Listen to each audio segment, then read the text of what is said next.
एक समय की बात है। एक जंगल में सेब का एक बड़ा पेड़ था। एक बच्चा रोज उस पेड़ पर खेलने आया करता था। वह कभी पेड़ की डाली से लटकता, कभी फल तोड़ता, कभी उछल कूद करता। सेब का पेड़ भी उस बच्चे से काफ़ी खुश रहता था। कई साल इस तरह बीत गए। अचानक एक दिन बच्चा कहीं चला गया और कभी फिर वापस नहीं आया। पेड़ ने उसका काफ़ी इंतज़ार किया, पर वह नहीं आया।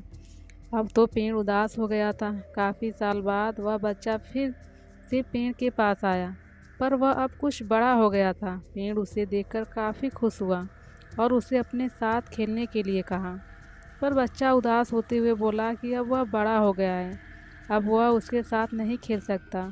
बच्चा बोला कि अब मुझे खिलौनों से खेलना अच्छा लगता है, पर मेरे पास खिलौने खरीदने के लिए पैसे नहीं हैं। पेड़ बोला, उदास ना हो, तुम मेरे फल तोड़ लो और इन्हें बेचकर खिलौने खरीद लो। बच्चा खुशी खुशी फल तोड़ के ले गया, लेकिन वह फिर बहुत दिनों तक वापस नहीं आया। पेड़ बहुत दुखी हुआ। अचानक बहुत दिन बाद बच्चा, जो अब जवान हो गया था, वापस आया। पेड़ बहुत खुश हुआ और उसे अपने साथ खेलने के लिए कहा, पर लड़के ने कहा कि वह पेड़ के साथ नहीं खेल सकता। अब मुझे कुछ पैसे चाहिए, क्योंकि मुझे अपने बच्चों के लिए घर बनाना है।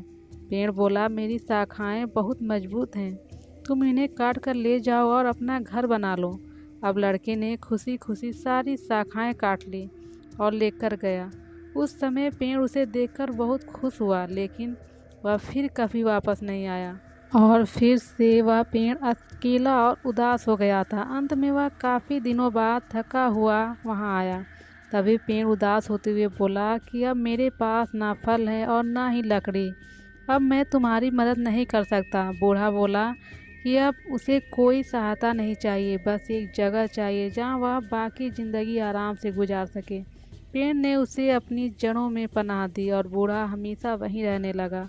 इसी पेड़ की तरह हमारे माता पिता भी होते हैं। जब हम छोटे होते हैं तो उनके साथ खेलकर बड़े होते हैं, और बड़े होकर उन्हें छोड़कर चले जाते हैं और तभी वापस आते हैं जब हमें कोई ज़रूरत होती है। धीरे धीरे ऐसे ही जीवन बीत जाता है। हमें पेड़ रूपी माता पिता की सेवा करनी चाहिए, न कि सिर्फ उनसे फ़ायदा लेना चाहिए।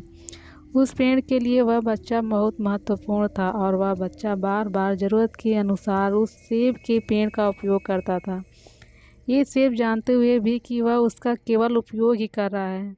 इसी तरह आजकल हम भी हमारे माता पिता की ज़रूरत के अनुसार उपयोग करते हैं और बड़े होने पर उन्हें भूल जाते हैं। हमें हमेशा अपने माता पिता की सेवा करनी चाहिए, उनका सम्मान करना चाहिए, और हमेशा, भले ही हम कितने भी व्यस्त क्यों ना हो, उनके लिए थोड़ा समय भी निकालते रहना चाहिए।